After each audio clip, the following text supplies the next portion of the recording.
kind of clarify, Brother Jakeem, Shalom, huh? Shalom, Finkley.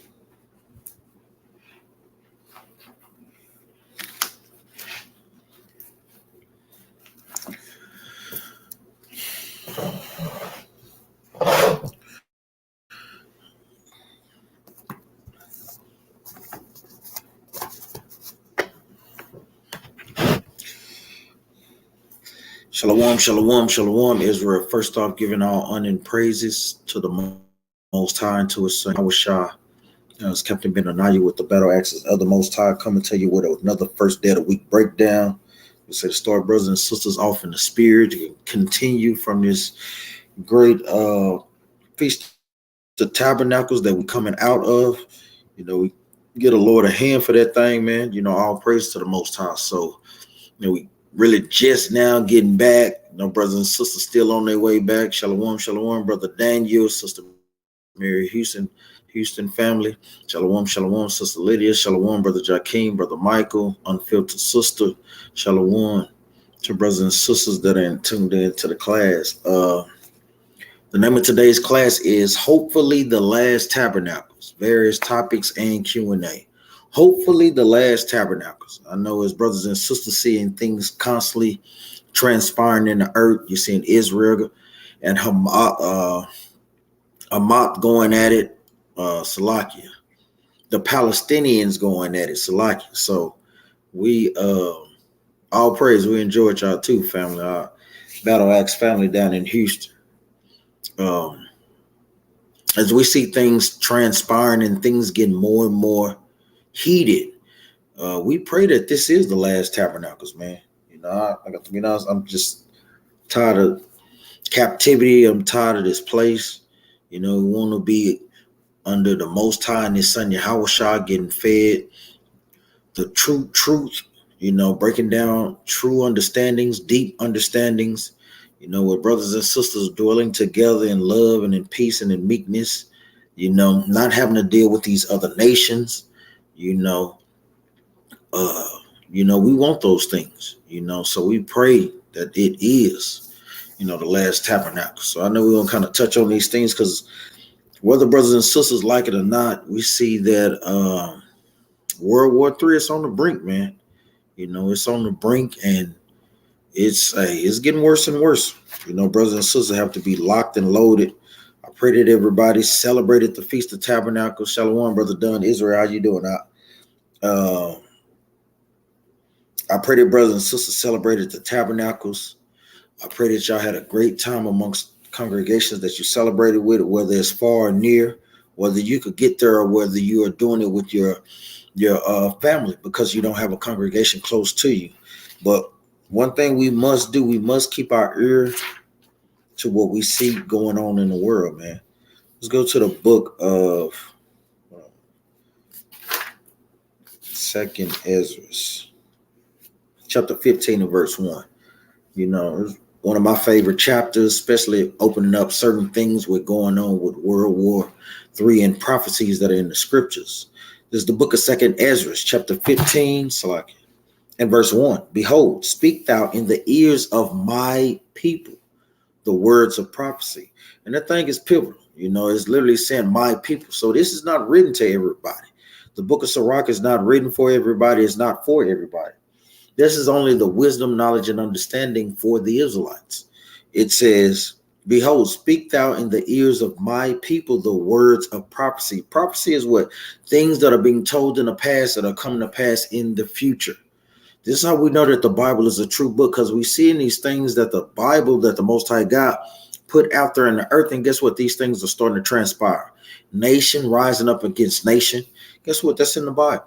We see with Ukraine, you see with Russia, two Edomite nations fighting against one another. And it's going to get better and better, man. Then you got the so-called Palestinians, which are modern day Arabs fighting against Esau. That's just going back to Ishmael and Esau fighting over the birthright when it don't belong to neither one of them. The land of Israel don't belong to either one of those tribes, man. They're going to pay a good thing for that. Shalom, Brother Ray, Brother Donovan, man. Glad to see y'all. Brugus going back to Minneapolis, hey, bruised in the spirit, drove down, man, to celebrate, man. You know, we had brothers and sisters come from all over to do what? To celebrate this past. I mean, it's Tabernacles, man. Brothers and sisters in the spirit too, as well as that, man. That's exactly right. Zephaniah, Yasharallah, Matthews 24 as well. Shalom, brother Ezra. So we seeing these things getting more and more closer and closer to the end. I'm gonna read this again. Behold, speak thou in the ears of my people the words of prophecy, which I will put in thy mouth. And that's what we're commanded to do. Shalom, brother Jose. We're commanded to, guess what? Speak the words of the Most High.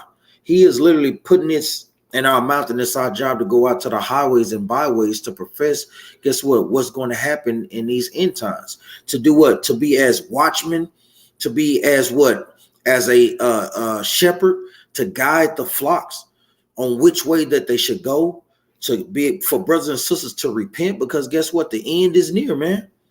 It says, saith the Lord, and cause them to be written in paper. That's why we have the Bible now. It says, for they are faithful and true, meaning the things that are in the scriptures, these things will come to pass, brothers and sisters. It says, fear not the imaginations against thee, because we have imaginations. Y'all a hate group, you know, this y'all a cult, you know, you have all these things. Most like God tell us, don't fear their imagination. You have family members, hey, they don't want to, guess what? Telling people lies about you, slandering your name. You know, y'all in the cult, y'all preaching hate. Well, brother, we just reading what the Bible say. Sister, we just reading what the Bible say. It says, fear not the imaginations against thee. Let not the incredulity of them trouble thee, meaning the unbelievers. Because you have brothers and sisters that don't believe, man. Shalom, shalom, nay, brew. It says, for all the unfaithful shall die in their unfaithfulness. So I'm going to tell you, brothers and sisters, there's going to be a trying of brothers and sisters' faith. There's going to be a trying of our faith, man. You know, brothers and sisters have to hold what you have, man. Hold what you have. You have to trust in the Most High God with faithfulness, because guess what? These things are happening right before our eyes. A lot of times, brothers and sisters don't have eyes to see these things, man, especially on a spiritual level, man. All this is spiritual, man. People praying, so like people praying, no war, no. If you know who you are, guess what? You'll be praying for war, man. Matter of fact, it's the Most High God that's stirring them up, man. Let's jump over. This is the book of 2 Ezra, chapter 15 and verse 20. And it reads, behold, said God, I will call together all the kings of the earth to reverence me, which are from the rising of the sun, from the south, from the east, and Lebanon, meaning modern day Lebanon. So you have people fighting in the east. Guess what? Eventually America gonna get in it. They really are in it by supporting Ukraine. You don't think that Putin know these things, man? So it's basically what you would call like a proxy war. Shalom, brother King Asher. How you doing? So we see these things transpiring. These things are going to get more and more wicked as we get closer and closer. Spirit's going to be out there trying to pull brothers and sisters out of the spirit, trying to get you to stop keeping God's high holy days, trying to get you to hate one another, trying to, guess what, divide brothers and sisters, man. But you cannot let that thing come to pass, man. I'm going to read this again from the top. This is the book of 2 Ezra, chapter 15 and verse 20. Behold, said God, I will call together all the kings of the earth to reverence me. Remember, because these things are in the hands of the Most High, man. He is the one that's turning the rivers the way that he wanted, man. Let's get that in the book of Proverbs. The Most High God turning these kings to his way. And guess what? He's doing it for our sakes, man. So brothers and sisters should be praying for peace. You should be praying for, guess what? Destruction, or raise it, man. Like you said, that lets you know if you're in the spirit or not. This is the book of Proverbs, chapter 21 and verse 1. The king's heart is in the hand of the Lord, as the rivers of water. He turneth it whithersoever he will. Meaning what? The Most High God sends his spirits out, his angels out to, guess what? Works on the minds and the spirits of these rulers and powers that be to, guess what? Get them to fight one against another. Aktawad Yasharallah, shalom, shalom. So we see these things, and brothers shouldn't be praying for peace. Sisters shouldn't be praying for peace, man. That's why you have to read books like the book of Sirach, chapter 36. That's literally a prayer of destruction. We want these things because guess what? It's on our benefit. Let's go back. This is the book of 2nd Ezra, chapter 15 and verse 20. Again from the top. And it reads, behold, said God, I will call together all the kings of the earth to reverence me. Because when they're doing these things, they're reverencing the Most High. It says, which are from the rising of the sun, going into what? Japan and China. It says from the south, you got Africa, because guess what? They're at odds with France. You're seeing the powers that be. Guess what? The Most High God is working his magic, man. He's working these spirits on this earth, man. It says from the south, from the east, and from Libanus to turn themselves one against another. So we see, guess what? Why these things are happening. He's turning them one against another. Let's keep reading. And repay the things that they have done to them. So the Most High God has them fighting each other on what? On our behalf. It says, like as they do yet this day unto my chosen. Who is the chosen of the Most High? Let's get a precept. Let's go to the book of Chronicles. Let's go to the book of 1 Chronicles chapter 16. Hold your precept. And Sirach, this is how you properly go precept upon precept. You don't have to put your own private interpretation. Let's just read who God said his chosen is. Is it everybody? Is it all nations? Is it the multi-ethnic church? Is it Christianity? Is it Seventh-day Adventists? Is it Buddhism? Let's just read it. There's the book of 1 Chronicles chapter 16 and verse 13. O ye seed of Israel, his servants, ye children of Jacob, his chosen ones. So these things are plain that the Most High God is, guess what, repaying those nations for what they did to us, as they do yet this day. Think about all the police killings we have seen. Think about all the murders that we've seen that, guess what, that don't never where justice never goes forth.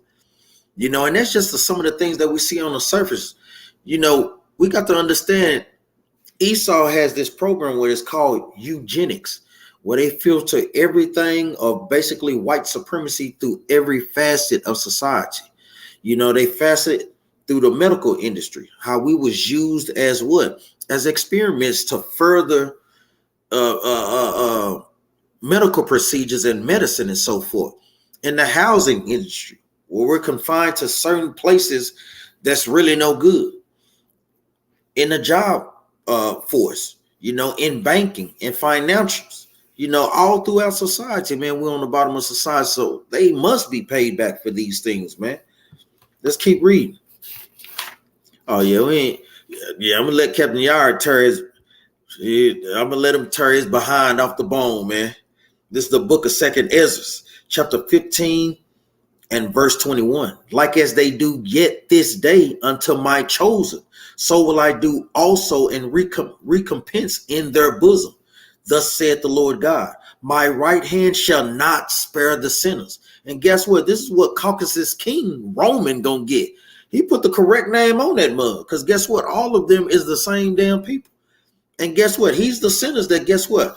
God's right hand is not going to spare, which is Christ. Shalom, shalom, Sister Sonia. It says, my right hand shall not spare the sinners, and my sword shall not cease over them that shed innocent blood upon the earth. Now, who is the innocent blood? We are. We're the meek of the earth, man. Let's jump over a chapter and prove that. Let's go to the book of 2nd Ezra, chapter 11, and verse 42. And it reads, for thou hast afflicted the meek, thou hast hurt the peaceable, thou hast loved liars, and destroyed the dwellings of them that brought forth fruit, and hast cast down the walls of such as did thee no harm. Think about it, man. When Christopher Columbus came over here, guess what? They slaughtered over 60 million Native Americans of the northern tribe. They came with peaceable words. They came bringing forth fruits, you know, helping them cultivate the land. And guess what? They was met with swords. That's why the scriptures tell you never trust your enemies, man. So I'll be damned if brothers and sisters don't like what's going on in the world. Damn it, that's on our behalf, man. And brothers and sisters must understand those things, man. Which Oh, okay. I know brothers ask, is it okay to get an older woman in the truth, and is it in the law? I mean, preferably, I mean, it's no law against it, you know, but I mean, you would kind of want someone around your age bracket, because I'm gonna tell you, even with the sisters today, you know, it's customary for older men to get the younger woman, you know, but it's not against the law. You know, it's no law saying that, you know. Matter of fact, get your scripture right quick. Let's go to the book of 2 Timothy. You know, it's not against the law, you know, but you want to make sure if you want to have children that she's young enough to be able to have children, you know. And this is what the scripture says. Let's go to the book of 2 Timothy right quick. So that's something that's on you.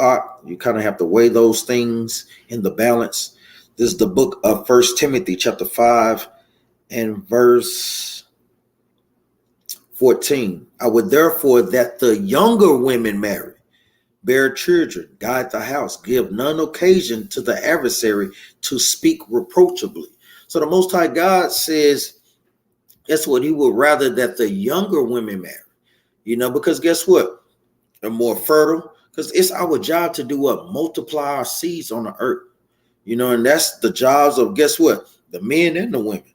You know, like we always tell sisters have a very important role in Israel, but their role is not the man's role. And sisters have to understand that, man. You have to, guess what? Do the role that the Most High God gave you, man. And guess what? Men have to do their roles. We can't have confusion within our nation, man. You know, that's a divide. That's a nation that will become divided. You know, we're not dealing with that. The Most High God is not dealing with that. You know. Yeah, that's because you don't be answering. I mean, you don't really want to be answering questions. If you did, you'd kind of be a man and kind of get on here and debate your cause. You know, you understand that, Brother Jakeem? I know Brother Jose said Joshua chapter 10, verse 24, for real. We're going to let the Most High God stump a mud hole in their behind. Guess what? Every idle word Caucasus King Roman put on her, guess what? He will have to pay for that thing, man. Christ's going to probably make him pay for every letter, you know, that he say of a word. And you know, hey, that's coming destruction. And we see this throughout the earth, man. Let's go to the book of Daniel right quick. This has been going on for centuries, man. How the Most High God works his will on the earth. Let's get this. This is going into the time of Nebuchadnezzar, you know, a powerful king that rose up. Yeah, that's right. He damn sure. Captain y'all say he ain't no damn king. You're right about that, but I'm gonna tell you too. It's highly. We're gonna take some kings in the captivity too. In the spirit, we're finna get that right quick. Because guess what? That's the most disrespectful and the most dishonorable thing for a king to be taken into captivity, man. That thing is going to happen on all levels, man. This is the book of Psalms, chapter 149 and verse 5. Let the saints be joyful in glory. Let them sing aloud upon their beds. Let the high praises of God be in their mouth and a two-edged sword in their hand, to execute vengeance upon the heathen and punishments upon the people, to bind their kings with chains and their nobles with fetters of iron. So we gonna take them kings. Guess what? The Rothschilds, the Bilderbergs, all these people that think that they have a high standard. Just imagine you have Donald Trump in your cotton field, man. Come on, man. Boy, that would be a glorious thing. We sitting out, you know, eating a little lamb, you know, probably at the Tabernacles, man, out there just laughing. Hey, you know, hey, I took Donald Trump and his whole family into captivity. Oh, you know what? Sure, I took Putin and his whole family into captivity, man. That's some glory that we're going to do in this time, man. Some glory, and like Ezra said, that thing is tough, man. We want those things, but even like Captain Yara said, we know Caucasus, we say Roman ain't no damn king. But guess what? They kings are going into captivity, man. It says to bind their kings with chains and their nobles with fetters of iron, to execute upon them the judgment written. This honor have all his saints. Praise ye the Lord. And that's something that, guess what? You may say that, but hey, guess what? These things are already in works, man. They're already in works. So we just sitting back for the ride, man. Let's go to the book of Daniel.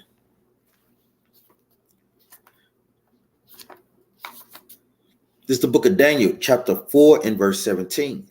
This matter is by the decree of the watchers and the demand by the word of his holy ones. The watchers is going into the angels because they do what? They go to and fro in the earth and watch. You know, they constantly watch. Exactly. Isaiah 14:21. We see those things. It says, let me read this again. This matters by the decree of the watchers and the demand by the word of the holy ones, to the intent that the living may know that the Most High ruleth in the kingdom of men and giveth it, meaning what? Rulership over the planet earth to whomsoever he will, and set it up over it the basis of men. You know, that thing there is heavy because the Most High God is letting us know the people that's ruling the earth today are the basis of men. Like you say, that's the basement. It don't get no lower than the basement, man. You know, we have base men over us, man, and that should make brothers and sisters that are in the truth feel some type of way, man. That should compel brothers and sisters to, guess what? Be in the spirit, man. Keeping the commandments and joyfulness and gladness of heart, even like what Ak went into, Captain Jerubbaal went into for the Sabbath. You know, that should compel brothers and sisters to constantly stay in the spirit, man. Because guess what, damn it, I hope that this is the last Tabernacles, man. As we see, and guess what? World War III expire. Let's go to the book of Joel.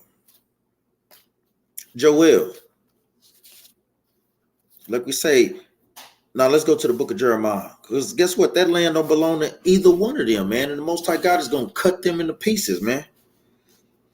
For having dealings with our land, man.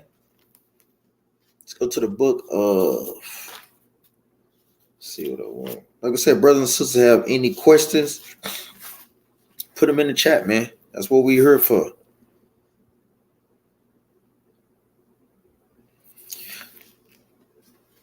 Let me get Jeremiah. Let me get this one, and then we'll go to another precept. Let's go to the book of Jeremiah, chapter 50 and verse 25. It says, the Lord had opened his armory and had brought forth the weapons of his indignation. For this is the work of the Lord of hosts in the land of the Chaldeans. When the Bible speaks about the land of the Chaldeans, in context is talking about the actual Chaldeans, but on a deeper spiritual level, the Most High God has the Chaldeans as a representation of America today. And we see that, guess what? The Most High God is opening up his armory, man. Meaning what? Different weapons that he can put out to, guess what? Have the nations doing his will. Just like how we read in the book of Daniel, chapter 4 and verse 17. Just like how we read in the book of Proverbs, chapter 21, verse 1. These things are all for what? For our name's sake. It says, verse 26, come against her from the uttermost border, from the utmost border. Open her storehouses, meaning what? The money that they have stacked up, the food that they have stacked up, guess what? America's going to be spoiled, man. It says, come against, Salakia, come against her from the utmost border. Open her storehouses, cast her up as heaps, and destroy her utterly. Let nothing of her be left. So we saying that, guess what, brothers and sisters? This is a prelude for, guess what? For World War III. Eventually, guess what? America is going to have to get into this war. You know, because guess what? They have an agreement with Israel. You know, they have an agreement to help fight on their behalf. So guess what? I mean, these things is going to happen. I mean, you can't be too damn boy. You typing all the Israelites on here. You know, what sense do that make if you bored? You know, why would you even be in here, man? That's right. Malachi chapter 1, verse 3. You know, and I hated Esau. You know, you got Christians that say, oh, he just disliked him. Hate doesn't always mean hate. Well, in this instance, it means that, because you see most prophets, guess what, giving a damnation or a prophecy concerning Esau, man. You see these things, man. Jump over.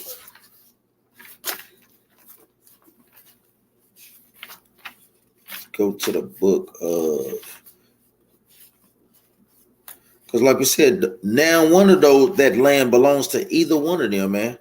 They don't have no damn business in our land, man. But we're going to let the Most High God fight for us. And that's what we want to see. We want to see them go against each other, man. Bear with me. I said, brothers and sisters, any questions, put it in the chat. That's what I want.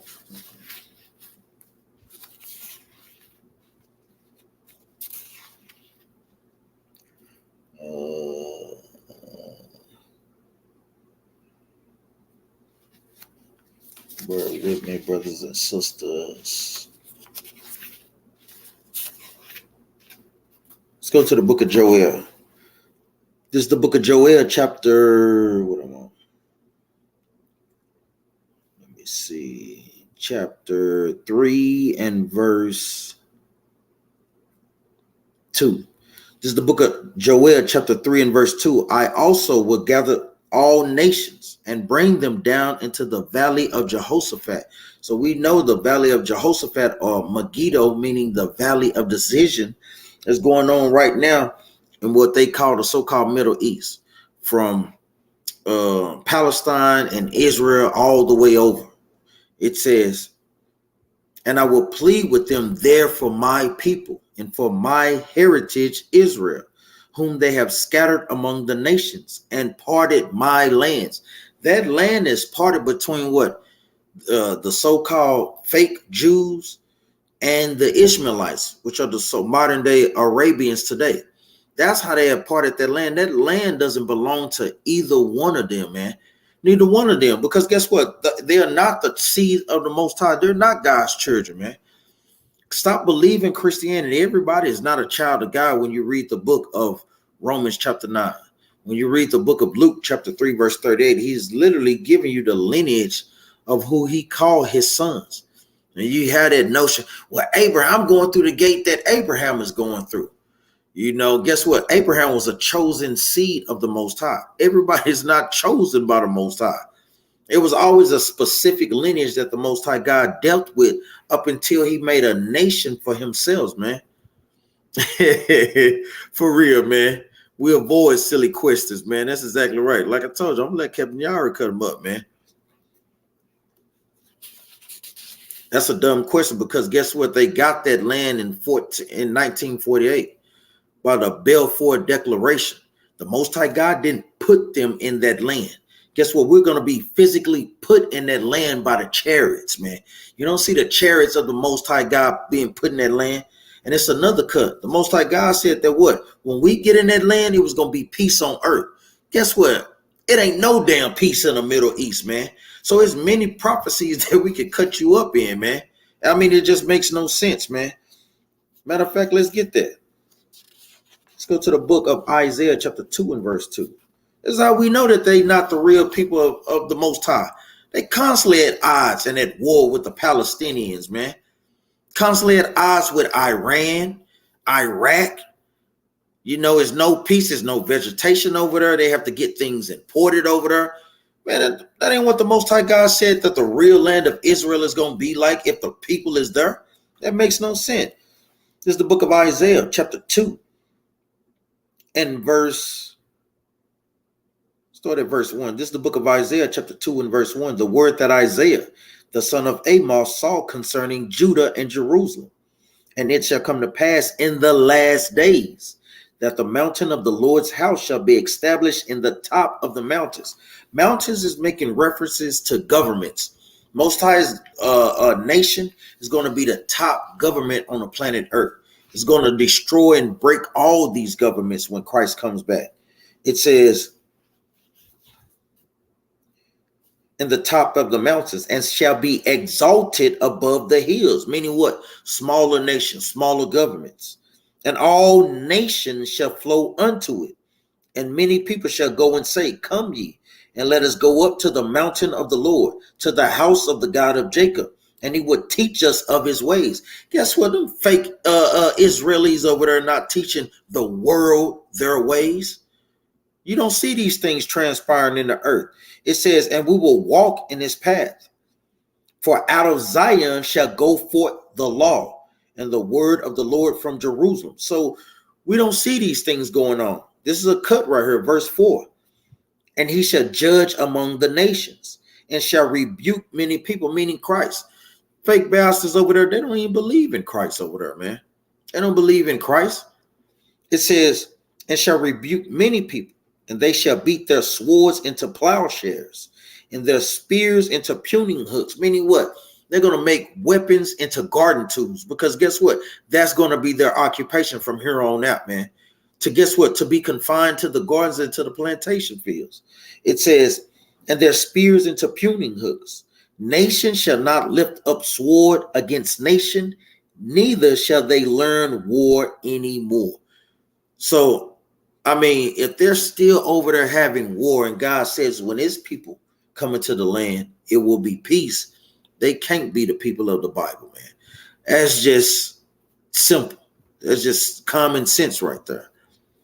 That's exactly right. Joel chapter 3, verse 6, the children also of Judah and the children of Jerusalem have ye sold unto the Grecians, that they might remove them far from their border. And that's how they got the land. It was all a conspiracy. When you read in the book of Psalms chapter 83, all the nations conspired against us to do what?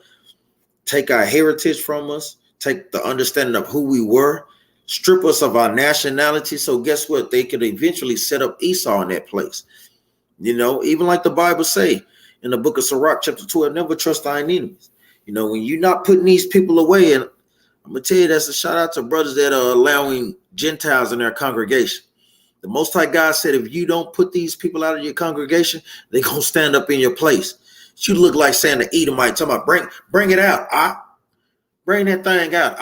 Kwam Yasharala. Man, get the hell out of here, man. That's just utter total nonsense, man. That's right. They don't even sound right saying that, man. Brothers is bugged out, man. I'm talking about bugged the hell out. So we see these things transpiring, and guess what? We want these things to keep on going, man. Brother Jose Andres said, I believe the other day they hit Amalek with, say, they ain't been playing over there. You've been seeing bodies all over Channel 4 News, on CNN and so forth. So yeah,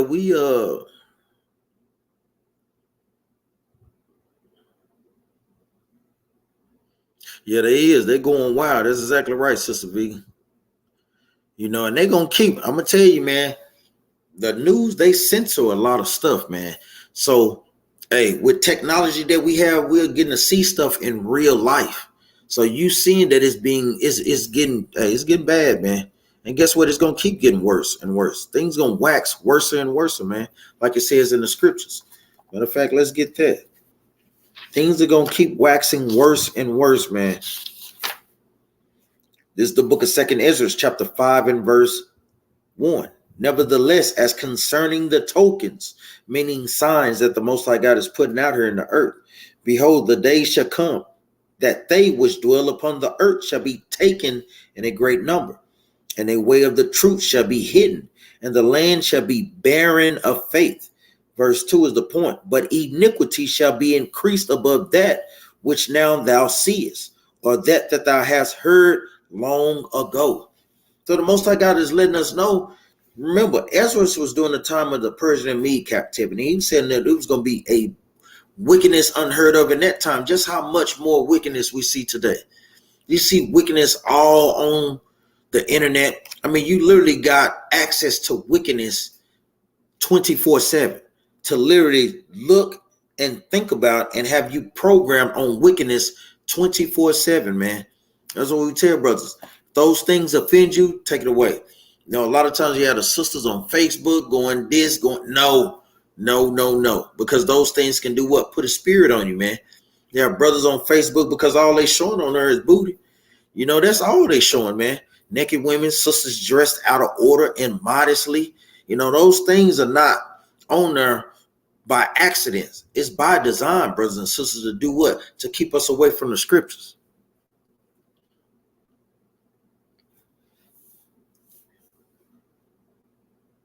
That's exactly right. Even like Capt says, Zephaniah, you see when you trust your enemy, He don't even want you on his side, but our people want to go with them so bad. And that's a great point I make, because just think about it. Our people gave their lives up just to fight in an American army when they didn't want you to fight in that army. Just think about it. If they don't want you in their army, they eventually let you in that army, man, they're gonna abuse y'all. Guess what? Y'all gonna be the first ones on the line being sacrificed. I mean, that makes no damn sense, man. Just like our people, when we trying to want to move into their neighborhoods, why in the hell would you want to move into a neighborhood just because it may look a little nice? Hell, they supposed to. Because guess what? They got a 400-year head start, man. Guess what? Like we always talk about, there's some nice black neighborhoods around in America, man.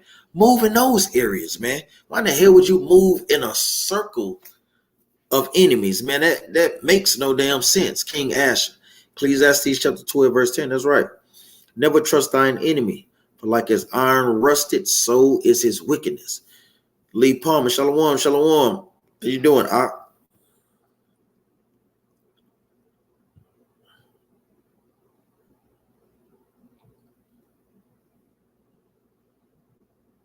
Oh, that's what Captain Yao was talking about. Zephaniah Yasharala, what was a good question? You're talking about where it said, how are you from the Middle East, but everyone there is Arab? Because we were removed far from our borders. But I'm going to tell you, he already know that. Even like Captain Yara said, we're not entertaining foolish questions. You know, he know what the deal is. The thing is, Satan always trying to do what? Cause division and bring distractions. Shalom, shalom, Sister Odetta, Sister Queen, how y'all doing, family? I mean, I'm not talking, I'm reading the scriptures. But if you want to get on here and debate your cause, man, because I'm going to tell you, I already know who this is. Get on the thing, man, debate your cause, man. We can talk. You know, I know you are enemy. I know you're going into captivity, but I mean, hey, we can still talk.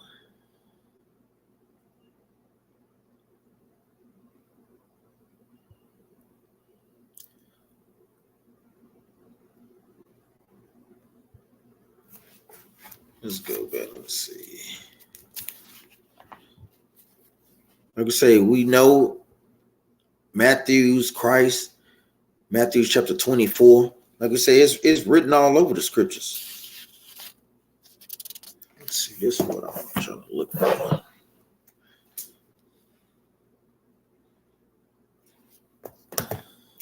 Let's say, brothers and sisters, have any questions? Yeah, exactly. Yeah, their time is up, man. Their time is up. Let's see.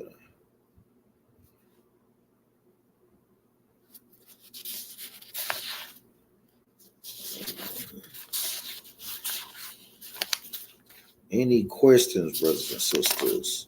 Like we said, I had a great Tabernacles. You know, get on, brothers and sisters, when y'all not keeping the tabernacle, especially brothers and sisters that have been in the truth for a number of years. If you've been in the truth for a number of years and you ain't celebrated the tabernacles, man, say, hey, man, shame on you. And that's all I can say. Shame on you. Not trying to make preparation. You got brothers, brother Jonathan, man, all praise to the Most High, man. You know, ain't too long just been in the truth, celebrated his first tabernacle. You know, putting his feet to the pedal, man. You know, they had bruise, encourage him like brother Ray, you know, being on him. But that's what it takes, man, to get brothers and sisters moving in the right direction, which is keeping the commandments. Yeah, he have. And we pray that he keep killing them off too, sis. I ain't gonna even lie. This is another good one, man. Let's go to the book of Sirach, man. This is if brothers and sisters want a prayer of destruction, because remember, Christianity teaches us, no, you shouldn't pray destruction for your enemies. You know, that's not what the Bible say, though. You know, that's not what the Bible say. Even like Ox said, Psalms 139:22. Now, none of them is close to us. Hey, Israel, we stand out amongst all the nations, man. You know, hey, we don't give a damn if you don't think that the Apocrypha is a bit. You ain't quoted not one Bible verse. So you think we're going to listen to you? Man, you crazy as hell. This is the book of Sirach, chapter 36 in verse 1. So if it's not canon, I mean, if you don't believe it, why does it matter that we finna read it? This is the book of Sirach, chapter 36 and verse 1. Have mercy upon us, O Lord God of all, and behold us, and send thy fear upon all the nations that seek not after thee. Lift up thy hand against the strange nations, and let them see thy power. We want the Most High God to show his power, man, by bringing floods, by bringing wildfires, bringing destructive weather, man, and eventually bringing the military one against another, man. We want, that's the Most High, that's the glory of the Most High God. As he's sitting on his throne, guess what? Everything obeys his commandment, man. It says, lift up thy hand against the strange nations and let them see thy power. As thou wast sanctified in us before them, so be thou magnified among them before us, and let them know thee as we have known thee. Nobody have known the Most High God's judgments like the nation of Israel. Even when you read the book of Daniel, it tells you ain't no other nation been through what we've been through, man. Oh, it was slavery, get over. No, it wasn't just that slavery. It was about 7 or 14 slaveries, man. Ain't nobody received the judgments like us, but guess what? Y'all gonna receive those things, man. Shalom, shalom, Sister Key. How you doing, sis? Let's go back. Sirach, chapter 36 and verse 4 from the top. It says, as thou wast sanctified in us before them, so be thou magnified among them before us, and let them know thee as we have known thee, that there is no God but only thou, O God. Show new signs and make other strange wonders. Those new signs, more and more chariot sightings. You know, we seeing the spirits that's working on the earth. That's what we tell brothers and sisters, guard your spirits in these last days, man, because Satan is going to be working overtime for brothers and sisters that are not diligent, to where he can sway, like we say, the sisters in their emotions, not dealing, guess what, logically and spiritually. No, you have to kick that off, man, and deal, guess what, according to the scriptures. Kick off that emotions and just literally do what the scriptures say. It says, show new signs and make other strange wonders. Glorify thy hand and thy right arm, that they may set forth thy wondrous works. Verse 7, raise up indignation and pour out wrath. Take away the adversary, destroy the enemy. This is something that brothers and sisters must be praying for, man. Verse 8, make the time short. Remember the covenant and let them declare thy wonderful works. Let him that escapeth be consumed by the rage of fire, and let them perish that oppress the people, man. This is something that brothers and sisters got to add into their prayer arsenal, man. Because as we praying for salvation, we also got to pray for the destruction of our enemies, man. You know, hey, he's here because guess what? He's Satan. You know, when the word is coming out, guess what? Satan cometh immediately. Brothers and sisters should already know the routine, man. That's why we're literally owning this, literally trying to train brothers and sisters to, guess what, watch out for these spirits. I'm going to tell you, this is how you know that this is the truth, man. You won't get that when people are in Christianity, man. You won't get that. But as soon as we on here literally reading the scriptures, hey, that's what it said. Read this part again, verse 7. This is the book of Sirach, chapter 36 and verse 7. Raise up indignation and pour out wrath. Take away the adversary and destroy the enemy. That's something that, guess what, brothers got to, guess what, pray for, man. Brothers and sisters. And this is the same thing that, guess what, Christ was going into when you read the book of Luke, chapter 18. You know, same thing, man. That's exactly right. Even like Ox said, they're going to pay for it, man. We just, hey, Angel just writing that thing down, man, taking notes on y'all behind, man. So, you know, brothers and sisters, brothers will be lined up. What we got?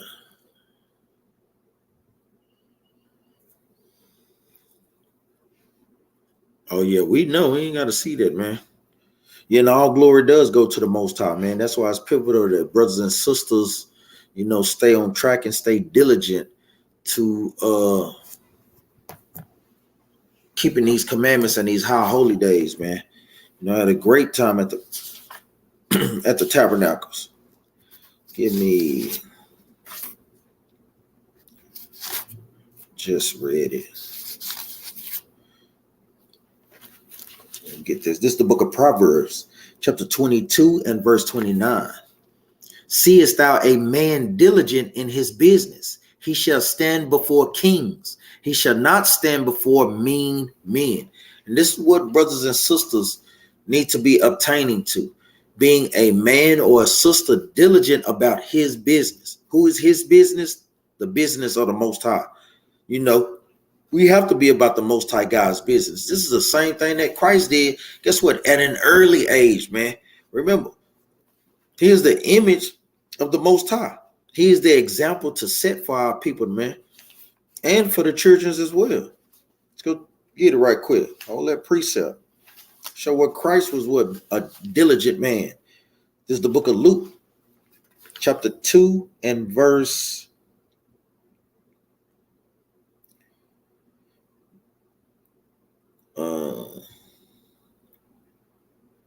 46.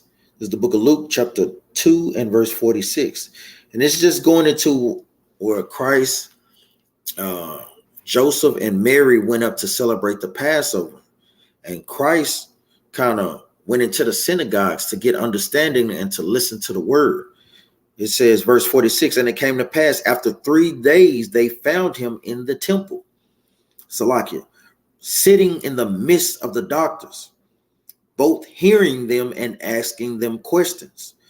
And all that heard him were astonished at his understanding and answers. Why were they astonished? Because guess what? They never saw Christ in the schools. No, they was literally taught in the word. Basically what they would call today like colleges and in the schools and so forth.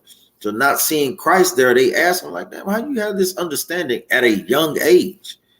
It says, verse 48, and when they saw him, they were amazed. And his mother said unto him, son, why hast thou dealt this with us? Behold, thy father and I have sought thee sorrowing, letting you know that Joseph is the pappy. Verse 49, and he said unto them, how is it that ye sought me? Wist ye not that I must be about my father's business? Christ let them know plainly that guess what? I'm doing the work of my father, man. And that's the mindset that each brother and sister should have, that it's in this truth. Precept in that with what we just read in the book of Proverbs, chapter 22 and verse 29. Seest thou a man diligent in his business? He shall stand before kings. You know, that's something to aspire to, man. Being diligent in the work of the Lord, keeping the tabernacles, keeping Passover, keeping the dedication. Guess what? So you can be able to stand before that king, going into Yahweh, or who our people ignorantly call Jesus Christ. Yeah, we understand, sis. We understand. And that's why, like we say, you always have brothers on the line to kind of give you that understanding, you know, so you don't be strayed away. Because Esau come in here and ask dumb questions, and a lot of times people that are new really don't understand it. But we have been through these things numerous of times. You know, it's literally outlined in the Bible that we will be what? Scattered amongst all nations by way of slavery. So some of us were shipped here. Some of us would be shipped there, you know. And then they what? They literally took over our land. Esau have always coveted the land of Israel, man. Always, man. Remember, he's a fugitive and a vagabond, meaning he's a bum on the earth. He has no homeland. He has none. So he's always coveting other people's lands. Matter of fact, let's read it. And he take them by violence, man. That's his MO. It's the book of Micah, chapter 2 and verse 1. Woe to them that devise iniquity and work evil upon their beds. When the morning is light, they practice it because it is in the power of their hand. And they covet fields and take them by violence, and houses and take them away. So they oppress a man and his house, even a man and his heritage. You know, that's his spirit. You know, that is his spirit. That's how we know who they are in the world. Like we say, the Most High God is uncovering these things. No, we accept babes, sis. You know, even Christ told you to do that. Oh, no, sis. Christ told us don't offend one of these little ones, sis. So, nah. But the thing is, Christ also told you to come back as a babe too. Babe does what? They sit back and they listen and do as they're being told according to the scriptures. And that's the point of the matter. Go to the book of John chapter 3. We don't want to offend one of these little ones.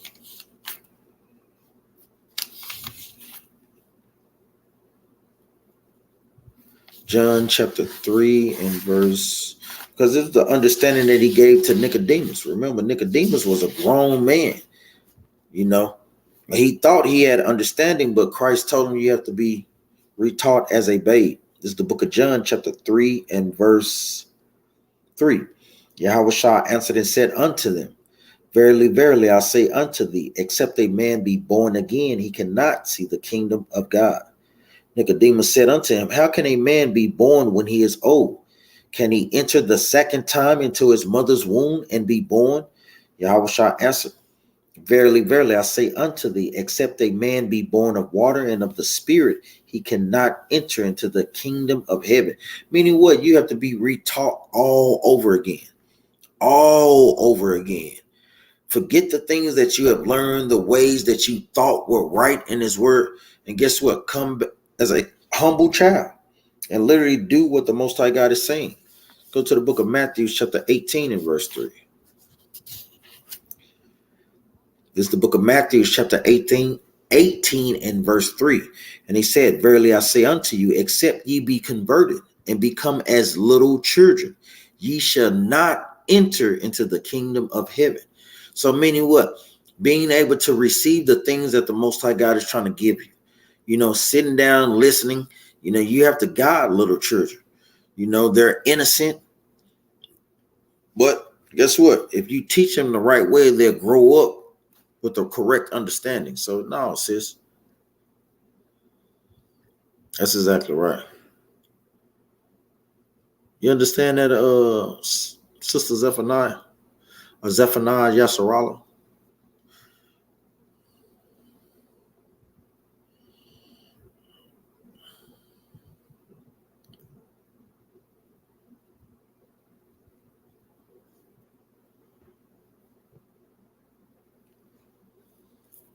That's exactly right. And that's what we're doing right now.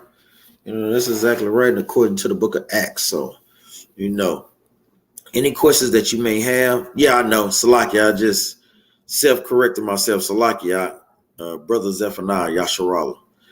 Proverbs 19 and 29, judgments are prepared for scorners and stripes for the backs of fools. That's a great precept, sis. Hey, scoffing. Hey, it's a judgment that comes behind those things. So how long have you been in the truth, Zephaniah Yasharala? How long had you been in the truth?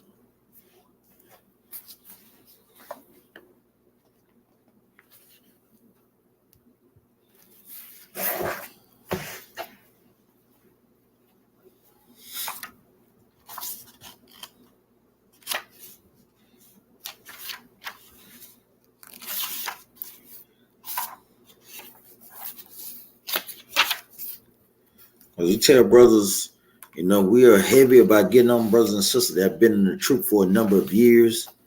All praise. Did you celebrate the Tabernacles? Did you celebrate the Tabernacles?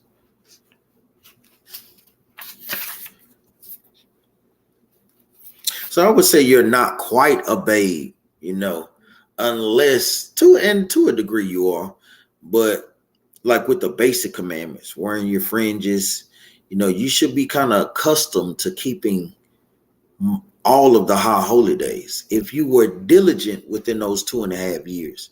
And I say that, kindly, if you were diligent, within those 2.5 years. Because we have brothers and sisters that were on the run, still trying to keep God's high holy days, keeping the tabernacles and so forth. So, and these things are left as an example by our people.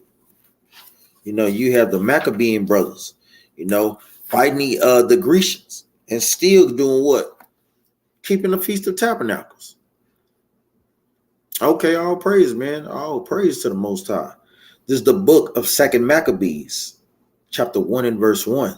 The brethren, the Jews that be at Jerusalem and in the land of Judea, wish unto the brethren, the Jews that are throughout Egypt, health and peace. So guess what? We still had Israelites that were in the land of Egypt. You know, our people constantly went back and forth into Egypt, just like we do today, this modern day Egypt. It says, God be gracious unto you and remember his covenant that he made with Abraham, Isaac, and Jacob, his faithful servants. So we know the context on the audience is talking about the Israelites scattered throughout Egypt. During this time, guess what? The Grecians were over Egypt. Let's jump down. Verse 7. Start at verse 6. And now we be here praying for you. What time has Demetrius reigned? Demetrius was a Greek king. It says, in the 169th year, we the Jews wrote unto you in the extremity of trouble that came upon us in those years. Meaning what?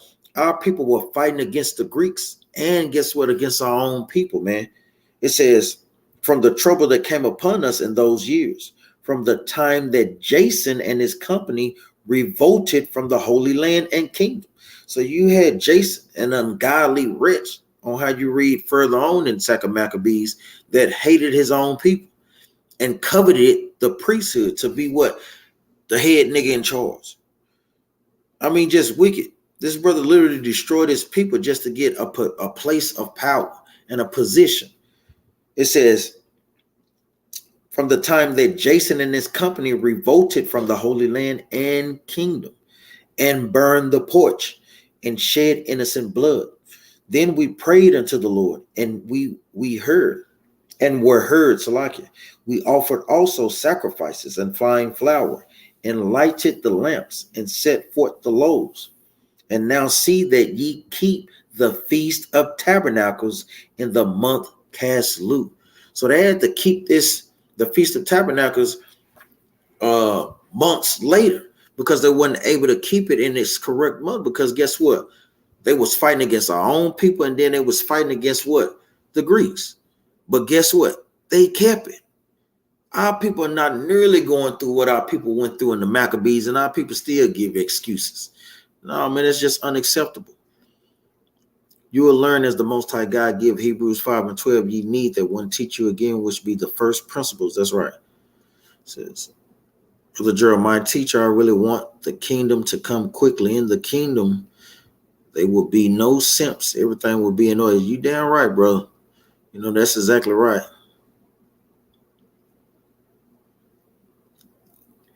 Me, I just searched through the scriptures. You know, this is the Benaniyah that I kind of took it from, Brother Benaniyah from the tribe of Ephraim, man. He was one of David's mighty men. And it means Yahweh builds up. So he was a mighty man of David, man. And like we tell brothers and sisters, you kind of want to read through the scriptures and, you know, kind of pick a name that kind of fits your spirit, or you can Google Hebrew names and their meanings and see if that bears witness with your spirit. Let's go to what I want. First Chronicles. Let's go to the book of First Chronicles, chapter 11 and verse 22. And Benaniyah, the son of Jehoiada, the son of a valiant man of Kabez, who had done many acts. So think about it. This is one of King David's mighty men. He had did many acts, many what? He had many campaigns, took down many men for the sake of the Lord and King David. It says, who had done many acts. He slew 2 lion-like men of Moab. Meaning these 2 Moabites was bad. It says lion-like. And it says that Benaniah killed both of them. So these weren't no punk Moabites, man. These probably like Bruce Lee on steroids or something, man. So kind of want to go through the scriptures and see what spirit it takes on you. You know, it says, he slew 2 lion-like men of Moab. Also, he went down and slew a lion in a pit on a snowy day. So the brother Benaniyah wasn't no joke, man. It says after he got done taking down the two men, lion-like men of Moab, he went down and killed a lion in a pit on a snowy day. Think about it, man. Our people don't like the cold. He went down there and killed a lion in the cold. All praise, man. That's a great name. It's a great name to have. Linus, he said, Ephraim would join with Judah. That's exactly right. Like I say, it says that, guess what? We're both going to come up out of the land. Let's go to the book of Jeremiah, chapter 25. We're both going to come up out of the land together. That's how we know that, guess what? We the Israelites. What other country on planet Earth do you have more blacks and Hispanics dwelling together? Only in America, man. It's many different ways we can kind of dissect the chart that it lines up with scriptures. This is the book of Jeremiah, chapter 25 and verse.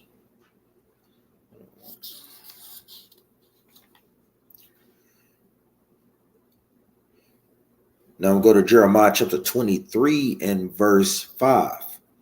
Behold, the days come, said the Lord, that I will raise unto David a righteous branch, going into Christ, and a king shall reign and prosper, and shall execute judgment and justice in the earth.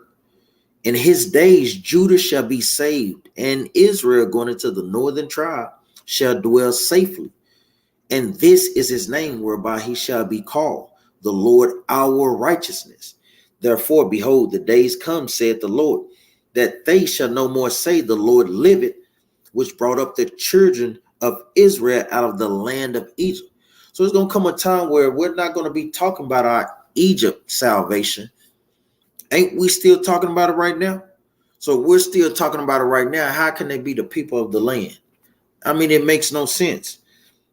But the verse 8, but the Lord liveth, which brought up and which led the seed of the house of Israel out of the north country. What north country is talking about?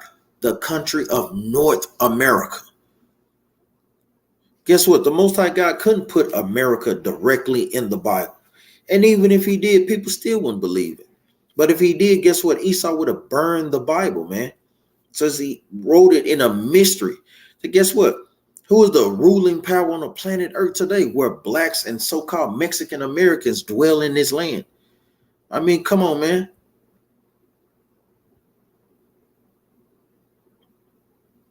Well, I know Junior asks, Capt, Jeremiah asks, why do we have to drink Christ's blood? It's not literal, but it's as a representation of Christ's blood being the wine, you know, like for Passover and so forth. Let's go to the book of John, I think. So it's as a similitude. It's symbolic. You know, when we read the book of Hosea, chapter 12 and verse 10, the Most High God speaks in similitudes and in parables, you know, meaning comparing one thing to another. This is the book of John, chapter 6 and start at verse 50. The book of John, chapter 6 and verse 50. This is the bread which cometh down from heaven, that a man may eat thereof and not die. It says, I am the living bread which came down from heaven. If any man eat of this bread, he shall live forever. And the bread that I will give is my flesh, which I will give for the life of the world. It says, verse 53, then Yahweh said unto them, verily, verily, I say unto you, except ye eat the flesh of the Son of Man and drink his blood, ye have no life in you. So Christ is making a representation of the blood and of the wine, his flesh being a similitude for the word. When you read the book of John, chapter 1, verse 1, Christ is what? The word made flesh. And that's a great precept too. The life is in the blood. So it's all symbolic. We know in the Old Testament, it has symbolism, but that was more on a carnal aspect. Remember, when we read the scriptures, as you read the scriptures more and more, it gets more and more spiritual. That was on the real side of those things. But when it comes to Christ, these things are solely symbolic. I'm going to read this again. This is the book of John, chapter 6 and verse 54. Whoso eateth my flesh and drinketh my blood hath eternal life, and I will raise him up at the last day. For my flesh is meat indeed, and my blood is drink indeed. He that eateth my flesh and drinketh my blood dwelleth in me, and I in him. Meaning, if you take the understanding that the Bible is giving, and guess what, do those things, guess what, you'll be a friend of Christ, and you'll be a friend of the Most High. So it's all symbolic and as a representation of the word. It says just thinking. Make sure you don't think of them as just migrants. Never know. Most High may be strategically moving his people. Well, the Most High God is going to take us up in the chariots. That is going to be spiritually, strategically. I would just say that. All praises, Brother Jerry. Christianity is the last obstacle to conquer before the kingdom arrives. You're right. And I'm going to tell you, man, it's a heavy obstacle to try to overcome. Like we say, Christianity is worse than crack, man. It really is, man. Our people can get off of crack faster than they can get off Christianity. Because guess what? Christianity allow them to do crack. But when you come into this truth, man, we're going to rebuke them in the gate. Think about it. Many brothers used to smoke weed, smoke cigarettes. We stopped those things because guess what? We felt conviction in our spirit, wanting to keep the Most High God's high holy days and wanting to make him proud and not wanting him to bring judgment on us. So guess what? We changed our ways. But Christianity, there's no accountability. They don't want you to change. They want you to stay the same way. Kind of clarify that too for me, Lioness.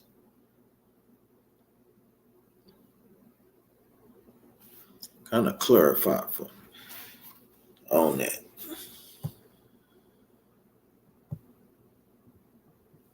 Let's say if any brothers and sisters have any questions, please put them in the chat.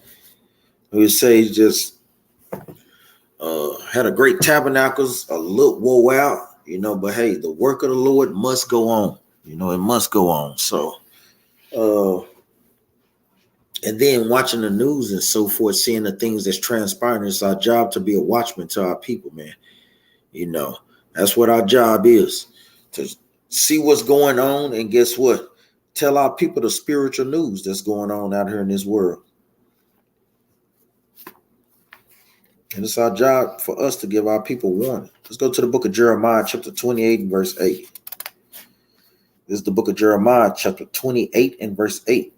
The prophet that have been before me and before thee of old prophesy both against many countries and against great kingdoms of war and of evil and of pestilence. So it's our job. Just like our forefathers did before us, it's our job to be doing these things now. Prophesy, guess what? In great kingdoms. Is not America a great kingdom? And we have these things like is quoted in the book of Jeremiah going on, pestilence, earthquakes, wars, rumors of wars. So it's our job to literally warn our people of these things. They say, y'all know the precept. The book of Ezekiel, chapter 3 and verse...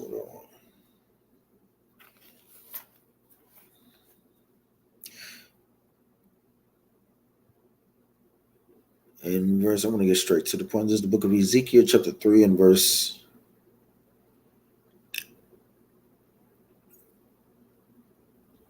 4. This is the book of Ezekiel, chapter 3 and verse 4. And he said unto me, Son of man, go get thee unto the house of Israel, and speak with my words unto them. For they are not sent to a people of a strange speech and of an hard language, but to the house of Israel. Not to many people of a strange speech and of a hard language, whose word thou canst not understand. Surely had I sent thee to them, they would have hearkened unto thee. So even the Most High God said that thing. Shalom, shalom. How you doing, man? Glad to see you, man. How you been, man? How you been, Brother Moshe? How you doing, All praise to the Most High, man. How was your tabernacles, How was your Feast of Tabernacles? Carmen Roberts, you need advice? Go ahead, sis. Do you need to come on to the chat or what? Is it private advice? You want to post a question or do you want to ask it live? Just kind of put it in there. Or do you have to give us a call, sis? Shalom, shalom, Isaac Heron. How you doing? Lioness, a lot of our Mexican sisters and brothers are coming across. The government don't get it. I have a feeling not going on emotions, just thinking. Well, yeah, most definitely, sis. Yeah, I totally agree with that. Yeah, we don't identify people as migrants because we know that this was their land first. So, yeah, we totally understand that, sis. And that's one of the main things that we try to keep our people up on going into the political aspect of what's going on in the world. Man, I'm gonna tell you, it's all because of the Most High. They know a lot of times they have to do what they're doing, and the Most High God is making them fight one against another because the dilemma is they want them really to come over because they know our northern tribe brothers work hard as hell for literally no money. And that's really what drives America to be one of the richest nations in the world. Guess what? Getting a lot of work out of people without having to pay them a lot. So it's a dilemma that the Most High God is creating, man. And all brothers and sisters got to do is just sit back and enjoy the ride, man. That's all that they have to do. Any other questions? Any questions? I hope, brothers and sisters, put in the comment board, how was your tabernacles, man? I want to see comments, man. How was your how was your tabernacles? That's what we want to hear. I want to hear if brothers and sisters were keeping it. Yeah, they are. They really are, sis. They setting themselves up, and we enjoy those things. And we just kind of sit back and laugh. Well, you have our number in the description, sis. Just give me a call, sis, after class.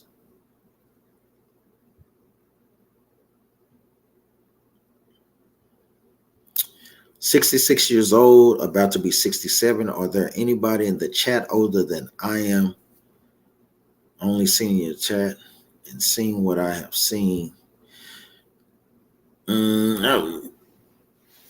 And what do you mean exactly by that, Brother Zephaniah? Says, "I am 66 years old, about to be 67. Are there anybody in the chat older than I am? Or am the only senior in the chat and seen?" Well, tell us, what have you seen, Brother Zephaniah? I know you have seen a lot, in your older age. We totally understand it. But remember, even in the scriptures, the Most High God said wisdom is not that in the length of the years of age, but gray hairs is the wisdom. All praise. How was it, sis? Did you have a good time?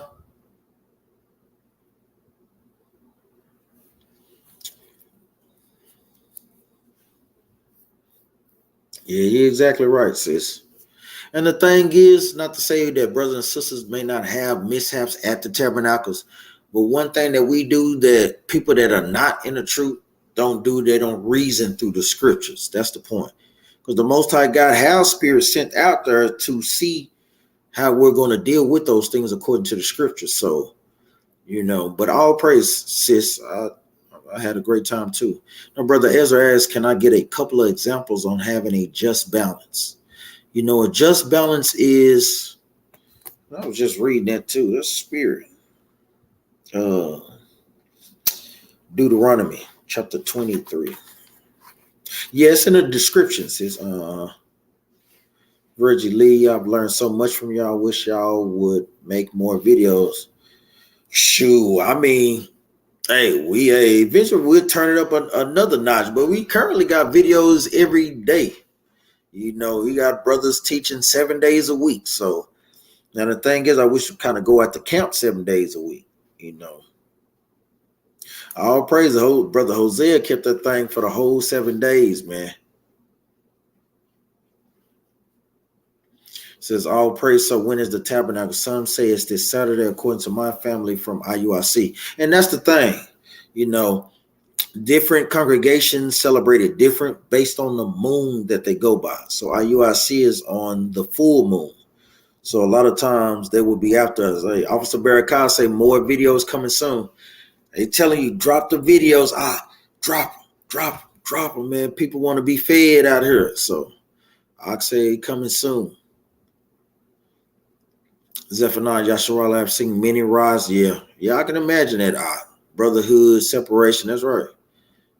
So I can totally understand that part. Let me see. Going back up to Brother Ezra. A lot of times, let's go with this Bible. Deuteronomy. I know I was saying give an example of a just balance. So a lot of times when you're studying, you want to make sure that you have a just balance in studying. You don't want to, now I'm going to tell you, the Bible is like a buffet. When you go to a buffet, you got certain brothers that can eat a lot. You got certain brothers that don't have to eat a lot, and still be full. So it's kind of on you to determine that just balance. But you don't want to make sure that you just overload yourself and not have any understanding that comes with it. Let's go to Deuteronomy chapter 25 and verse 13. And it reads, thou shalt not have any, Salaki. This is the book of Deuteronomy chapter 25 and verse 13. Thou shalt not have in thy bag diverse weights, a great and small. So even during this time, a lot of times we deal with money and it dealt in weights. But on a spiritual aspect, like we say, the Most High God, it's always a spiritual aspect to these things. On the spiritual side, you want to have a just balance when you come into the truth. Prime example, even with brothers that have wives. Yes, we have to do the work of the Lord, and the work of the Lord comes first. But you also have to set aside time with your wife as well. Whether you're going over the scriptures, just talking, communicating, guess what? Having a good time amongst each other. It's always that just balance that it needs to be. I'm going to read this again. This is the book of Deuteronomy, chapter 25 and verse 13. Thou shalt not have in thy bag diverse weights, a great and a small. Thou shalt not have in thy house diverse measures, a great and a small. But thou shalt have a perfect and just weight, a perfect and just measure thou shalt have, that thy days may be lengthened in the land which the Lord thy God giveth thee. So this touches on all aspects. Even during the time of our land, we had to cultivate the land for 7 years, give the land a rest for 1 year to guess what? Get things back on track.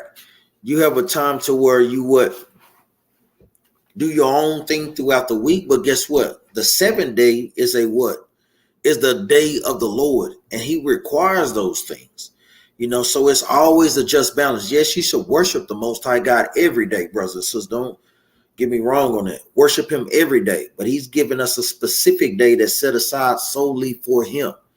So those are a couple of examples that guess what I can just give just right off the bat. Let me keep reading. So it says, even in thy house, thou shalt have a just measurement. The book of Deuteronomy, chapter 25 and verse 15, but thou shalt have a perfect and just weight, a perfect and just measure shalt thou have, that thy days may be lengthened in the land which the Lord thy God giveth thee. So we know this is going into land, but we also have to think on the spiritual side. It's a just balance that a brother must have with the Lord and with his family. It's a just balance in all things.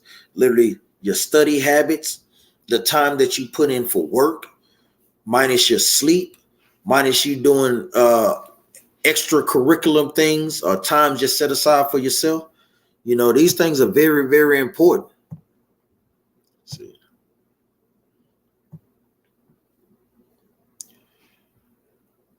Brother Aram said had to work. So you understand that, brother Brother Ezra. Let me keep reading. Is that all I want? Let me keep reading.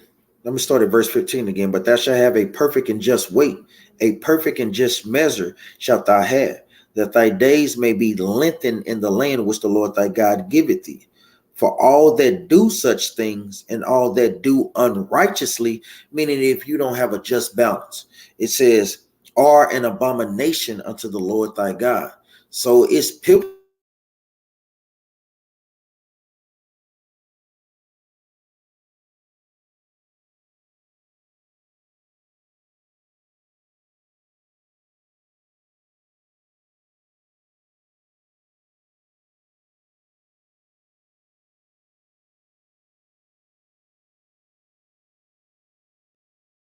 of the tabernacles, but put up the tent in the living room and practice it as much as possible. All praise.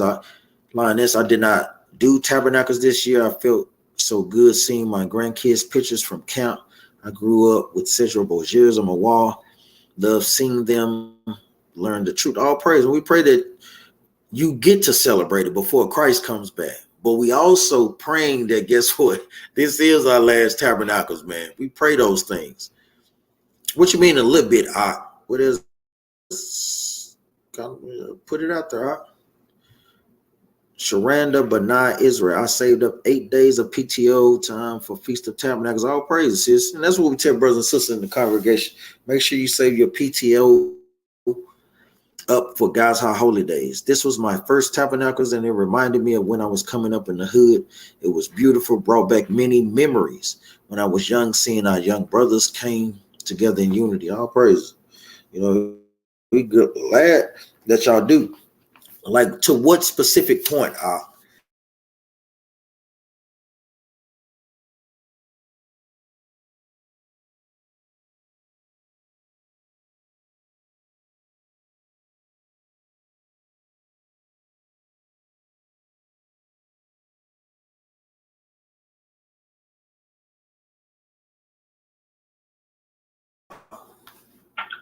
Shalom, you busy? Yeah, doing class right now. What's going on? Oh, dang. I forgot. My bad. Nah, yeah, I'd be all over, Brother Judah. What you got, I just thought I'd listen in tomorrow or whatever. Just give me a call after class, I'll just call you back after class, All right, Shalom. Yeah, of course, that's so definitely part of it. Using your time wisely. We know, especially for brothers, we have to work at least 8 hours. Some brothers work 10 or 12 hours. You know, some brothers work 14 hours, but you still have to have that balance to where you get giving the Lord his time. Whether you got to watch videos or you got to listen to the recording of the Bible being read in your ear, you constantly want to spend time with the Most High God every day, because that helps build up your spirit.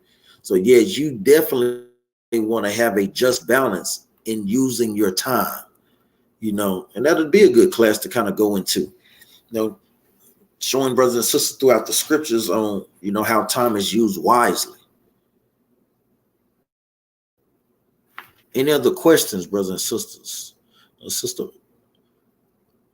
Mother Daniel said the house of Daniel had an awesome time at the Feast of Tabernacles with the Battle Axes family. All praise to the Most High.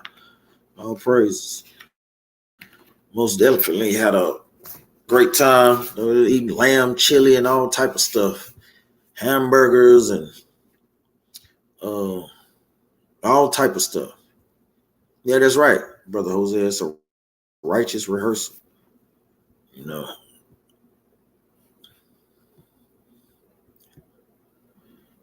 Any other questions? Any other questions? Like we say, want to make sure that brothers and sisters are staying in the spirit, not feeding your flesh, making sure that, guess what, you're not having an appetite for wickedness, you know, but you're refraining from your lust. You know, that's something that is heavy, man. All praise, Brother Judah and Brother Ezra. Like I say, brothers sisters that are dealing, that need counseling, shoot, reach out to brothers, man. Brothers is here for brothers and sisters, man. We know we all deal with some, even captains, man. You know, we deal with things, so we counsel amongst each other. But guess what? We do counsel. You know, we need those things. Like, it's brothers that are there for us. You know, brothers and sisters need one another, especially when they're having hard times dealing with certain spirits. So you want to make sure that you do nothing without counsel. Zephaniah Yasharal, when I came up in the hood, was kind of tight, like the Israelite community is now. Yeah, it was. And further, we kind of got away from those things. You know, we had some form of unity. It just wasn't unity grounded in God's laws. So that's why it kind of faded away. You know, with us, it's sticking a lot stronger and it's growing.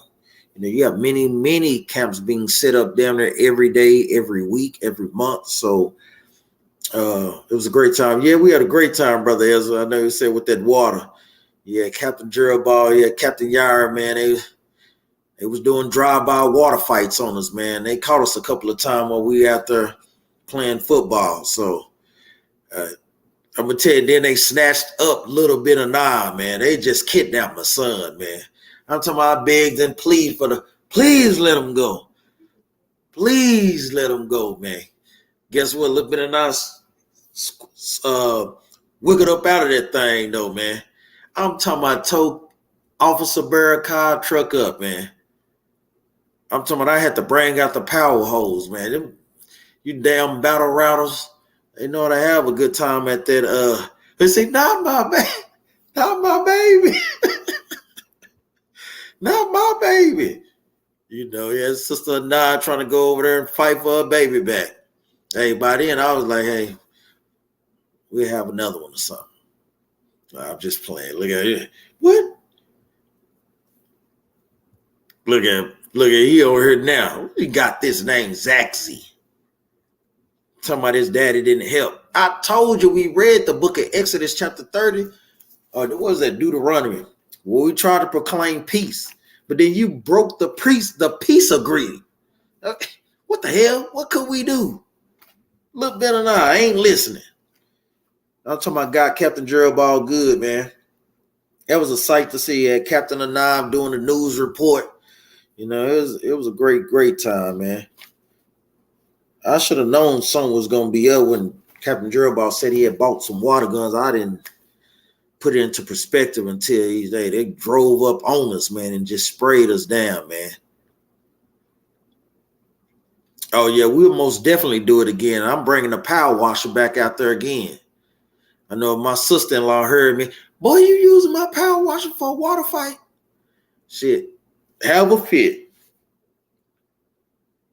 I know next time we're going to get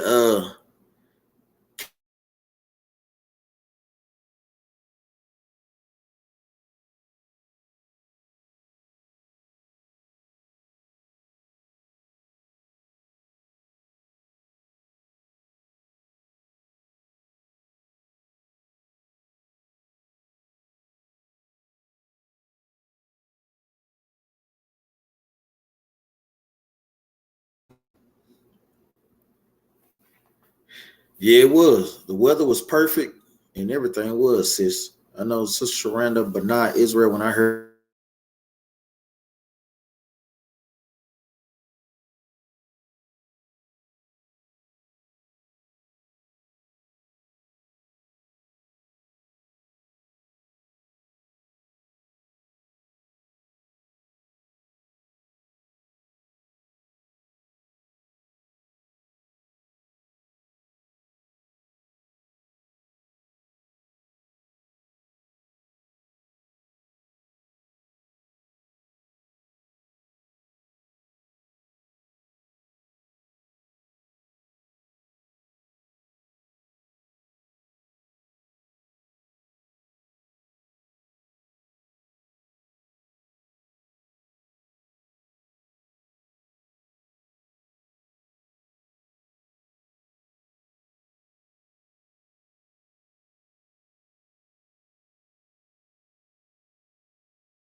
Brother Jose said, I got one last question. Is the 144 really 144,000 and not mean just a bunch?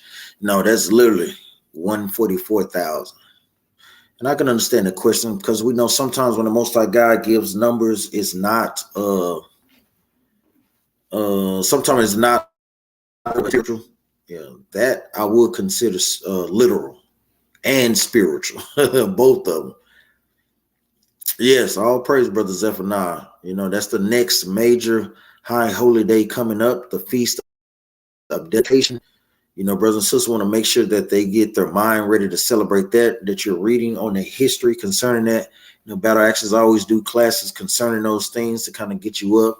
We have previous classes on those things. So always, you know, make sure brothers and sisters like and share the videos. You know, we want to make sure that this word is going out. Like we say, that's y'all.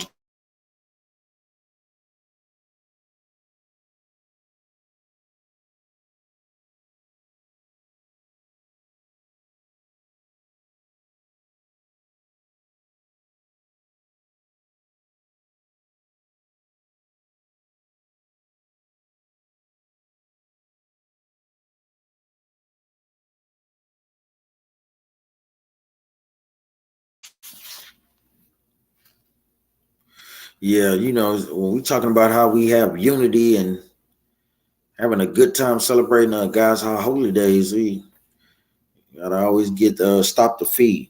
But yeah, I would say that is literal, Brother Hosea. You know, the book of Revelation, chapter 7 and verse 4. And I heard the number of them which were sealed, and there were sealed 144,000 of all the tribes of the children of Israel, because this is as a representation of God's army that he's going to use to beat down the nations, you know. And this thing is very symbolic. Like we say, you always see the Most High God using 12, you know, 144,000, 12 tribes, 7. You know, these numbers are going into completion. It says, of the tribe of Judah were sealed 12,000. Of the tribe of Reuben were sealed 12,000. Of the tribe of Gad were sealed 12,000. Of the tribe of Asher were sealed 12,000. Of the tribe of Naphtali were sealed 12,000. Of the tribe of Manasseh were sealed 12,000. Of the tribe of Simeon were sealed 12,000. Of the tribe of Levi were sealed 12,000. Of the tribe of Issachar were sealed 12,000. Of the tribe of Zebulun were sealed 12,000. Of the tribe of Joseph were sealed 12,000. Of the tribe of Benjamin were sealed 12,000. So yes, I would take that number real literal. Because like we say, remember, Most High God don't need a lot to take down these nations. He can literally use Christ to take down the nations. But the Most High God is using this as symbolic for us. You know, 12,000 meaning a perfect number, basically. 12,000 of 12 tribes. I mean, it gets no more perfect than that, man. Taking down all these nations, but it'll be a sight to see. Yeah, exactly. I totally understand that, because you do have in the scriptures where numbers are spiritual. And we'll give an example of that. Let's go to the book of Proverbs, chapter 30.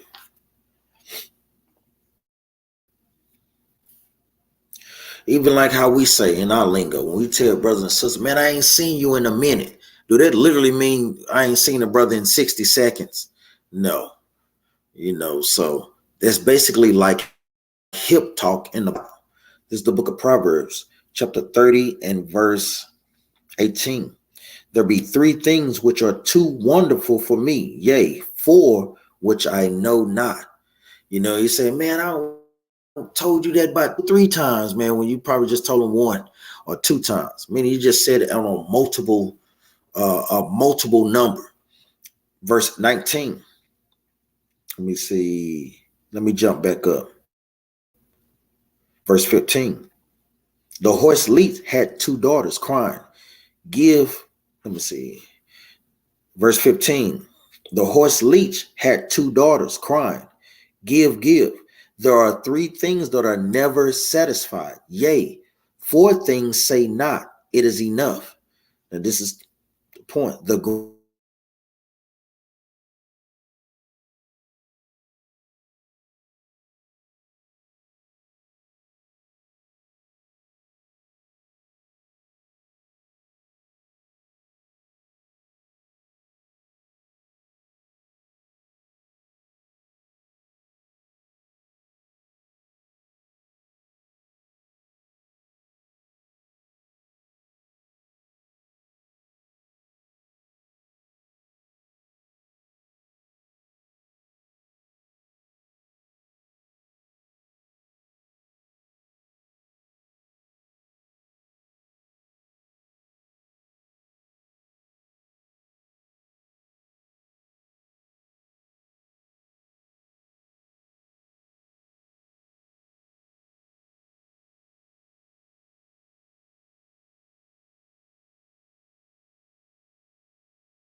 And having that damn bad connection, man. You know how it is. Shalom, Yahuda Israel. Shalom, long time no speaking. Say a lot.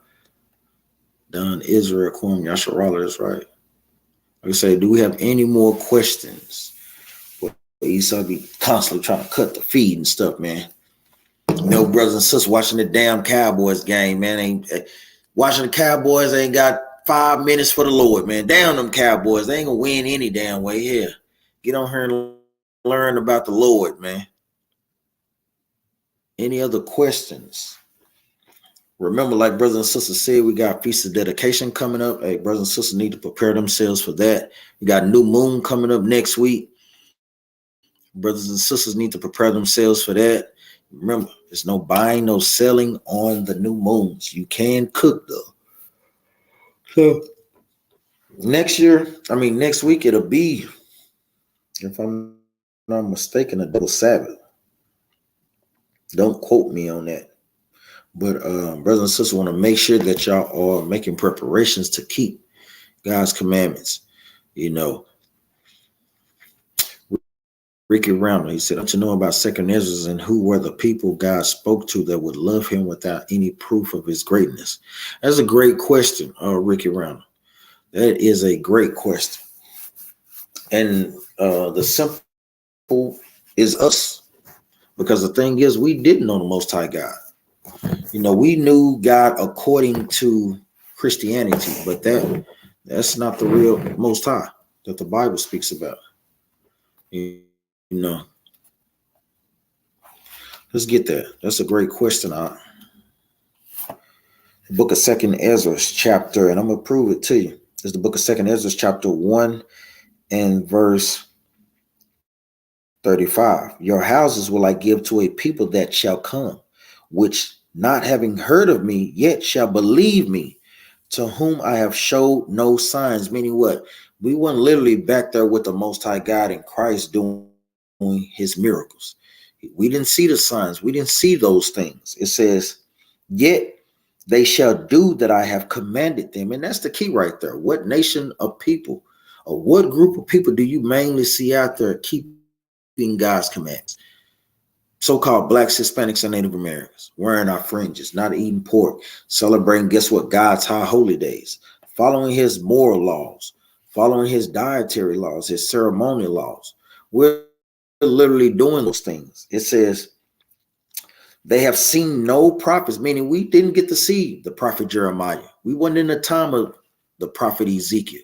We didn't see Isaiah. It says, yet they shall call their sins to remembrance, meaning what? In these last days, we're repenting from sin. We're repenting from what? Committing adulteries against wives, or guess what? Having a lustful spirit, or having a, guess what? Whoremongering spirit, a drug dealing spirit, a homosexual spirit, a murdering spirit, a hating spirit. It says they have seen no prophets, yet they shall call their sins to remembrance and acknowledge them.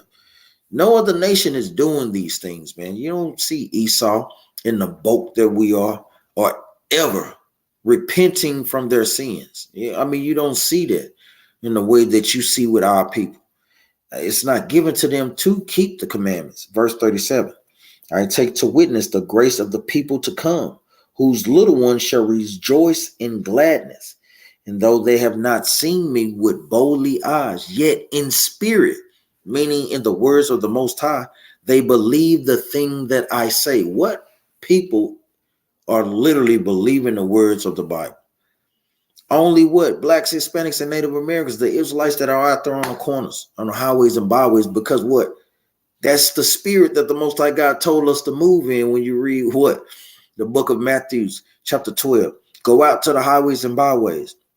Don't shave your beard. Sister, wear your dresses. This is literally what we're commanded to do. I'm going to give you a precept. Let's go to the book of John, chapter 20 and verse 29. So, yeah, that people is talking about us. On a deeper level, is going into regeneration.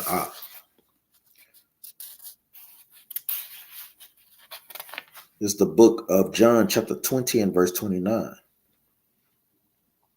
Yahweh said unto him, Thomas, because thou hast seen me, thou hast believed.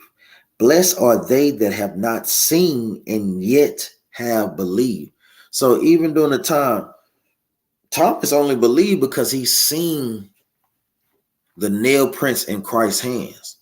But we didn't see those things. We didn't see the miracles that Christ did, but yet we believe because it's written in the scriptures. You know, he's literally telling us to, guess what, love our brothers, we love ourselves. That's literally what we're doing. If you have a problem with your brother, what? Apply Matthews 18 and 15. You know, profess him on the highways and byways. Worship the Most High God. Keep his commandments. If we keep his commandments, we love him. It says, you understand that, Ricky Roundel? Mine as do Leviticus is also speaking spiritually. Example, do not eat the pig. People who have the characteristics of a pig, shrimp, or lazy eating bottom. Yes, there's always a spiritual aspect and a deeper meaning behind things throughout all the scriptures. Yes, most definitely, sis. Yeah, it is. Aqua, Yasharala. Terrible. I do that too. We ain't supposed to be on our phone, but sure, I sneak that earpiece in there in a minute and watch a video. Jonathan Scott, Shalom, Proverbs 8 and 22 on down is going into Christ, being here in the beginning. In the spirit, that's exactly what that's going into. That's a representation as Christ for wisdom. Let's go get that right quick. And it also correlates, I'm pretty sure you know that by reading the book of Wisdom of Solomon. Even what Captain Jerubbaal had brought out in class, what we was going over. But Proverbs, wisdom is also going into Christ when you read Proverbs chapter 8. It's the book of Proverbs chapter 8 and verse 22. And it reads, I'm going to start at verse 21. That I may cause those that love me to inherit substance, and I will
Yeah, Brother Jonathan, that is going into Christ. I'm going to read this again from the top. It says the book of Proverbs, chapter 8, verse 22. The Lord possessed me in the beginning of his way, before his works of old.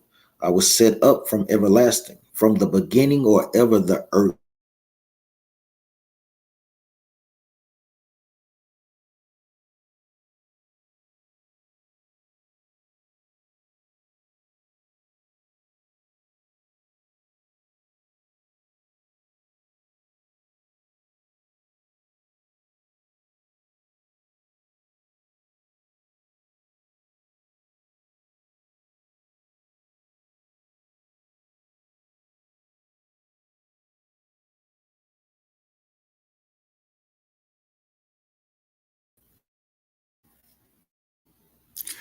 Shalom, shalom. Sorry for the technical difficulties, but on a short answer, yes, this is going into Christ in the book of Proverbs, chapter 8, verse 22.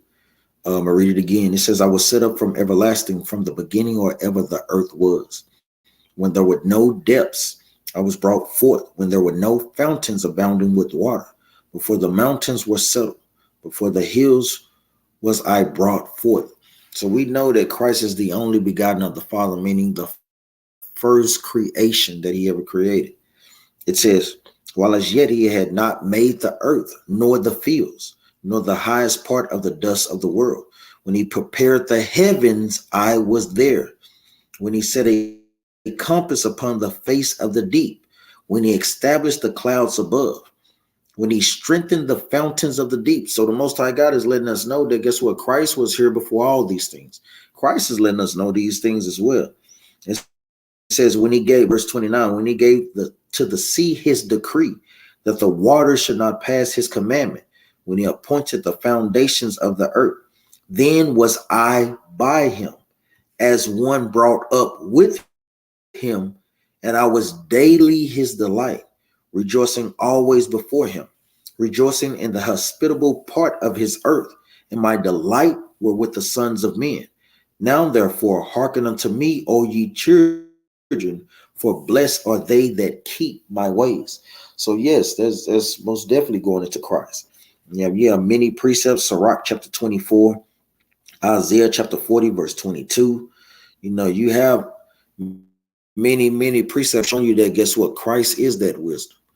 I know Brother Ricky Randall, and last question in 2 Samuel, when King David met King Solomon's mother Bathsheba, was he not committing adultery by laying with her and not marrying her? And when it says his actions displeased God, well, on that first part, no, because remember, you were allowed to have multiple wives, and the Bible only tells that he was perfect besides the situation with Uriah. Let's get that right quick. Is it 2 Kings chapter 15 and 7 or 1 Kings? Yeah, 1 Kings chapter 15 and verse 7. This is the book of 1 Kings chapter 15, and I'm going to start at verse 3. The book of 1 Kings chapter 15 and verse 3. And he walked in all the sins of his father, which he had done before him, and his heart was not perfect with the Lord his God as the heart of David his father. Nevertheless, for David's sake did the Lord his God give him a lamp in Jerusalem, to set up his son after him, to establish Jerusalem. Because David did that which was right in the eyes of the Lord, and turned not aside from anything that he commanded him all the days of his life, save only the matter of Uriah the Hittite. So Christ said, the Most High God said that David was perfect outside of what? Basically killing Uriah and doing what? Taking his wife and committing adultery.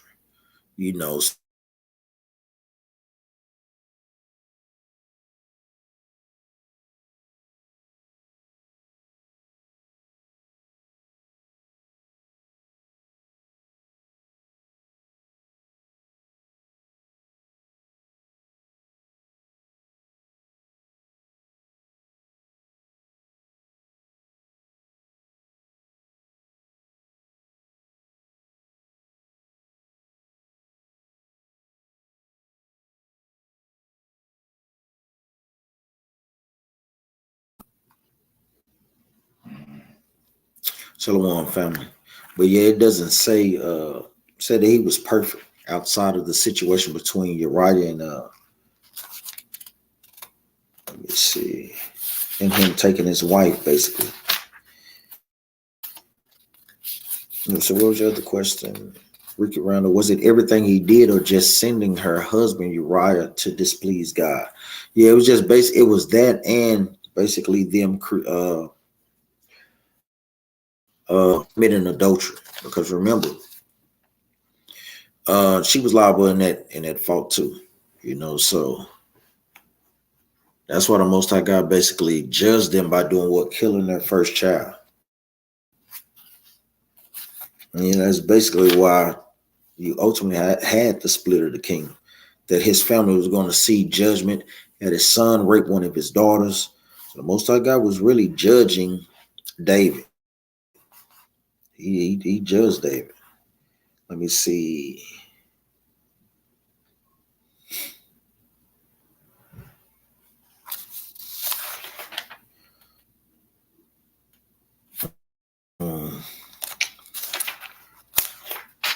What's your ask?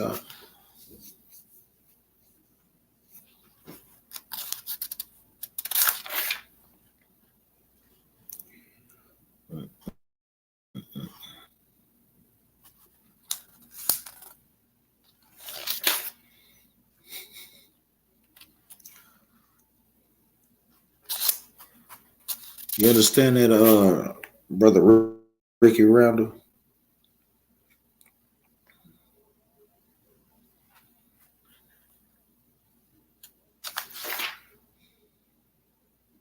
So even when you read 2 Samuel, like you were saying, 2 12, let me see.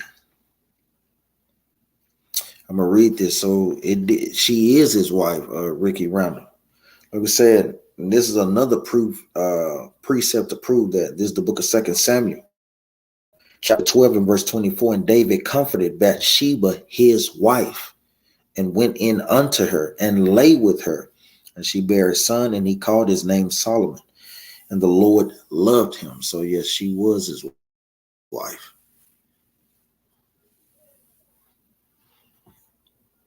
You understand that, brother Ricky Randall? Like we say, with that, we give our honor and praises to the Most High and to his son Yahushua. We always tell brothers and sisters commandments. I know we're having technical difficulties, so we're gonna have to cut the live feeds. Just he's all here. We have to do something with this connection. So give our honor and praise to the Most High and to his son Yahushua. Hope brothers and sisters had a great Tabernacles. I know brothers and sisters over at Battle Axes did. Make sure we practice these righteous rehearsals and keep these things going. We always tell brothers and sisters to keep a law. So we always love to end with a law. Let's get let's go to the book of Deuteronomy, chapter 23 and verse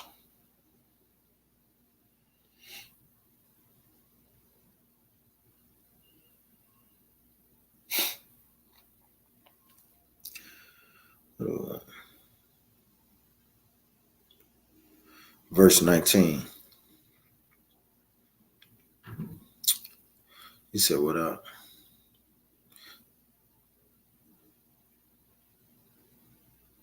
Well, now, in our customs, you can kind of go both ways. You don't have to officially have a wedding ceremony. You don't have to. You can, but you don't have to. But even when you read in the book of 2 Samuel, like how we read, it literally told you that was his wife. So whether or not it's documented in there, but him being a king,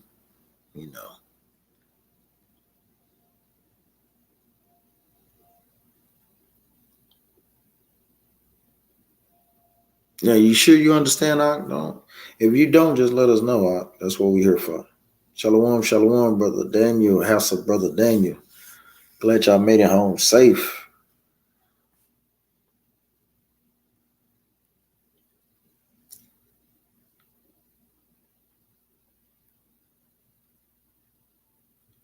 Like I said, brothers and sisters have further questions, I will reach out, man. We have brothers on call, so give brothers a call. Let's see what law we want to read tonight. This is the book of Deuteronomy chapter 23 and verse 23, meaning going into vows. When you say something, hey, guess what? You're commanded to do those things. This is the book of Deuteronomy chapter 23 and verse 23. That which is gone out of thy lips thou shalt keep and perform, even a free will offering according as thou hast vowed unto the Lord thy God, which thou hast promised with his mouth. As brothers and sisters are giving vows out there and you're giving vows to the Most High, you want to make sure that you be a man or a sister of your word. Even when we're reading the book of First Peter, the Most High God, he counts slackness, so you don't want to be slacking paying your vows that came out of your own mouth. And that's something heavy. You want to make sure you're a man of your word and a sister of your word. We ain't supposed to be dealing like that. You tell a brother you're going to do something, hey, make sure you do those things, man. Yeah, exactly. You didn't. And I'm going to tell you, I'm pretty sure they did have one, but certain things are not always just recorded in detail, like how we want to, want to see it like, hey, they had 1,000 men and women audience and the lavish. A lot of times it's not just in details. He's giving us the things that we just really, really need. Get into like the good parts. But with that, we give all honor and praises to the Most High and to His Son Yahushua. Happy Tabernacles. Happy Tabernacles to brothers and sisters that celebrated, brothers and sisters that didn't. Hey, let's do better, Israel. With that, we say shalom.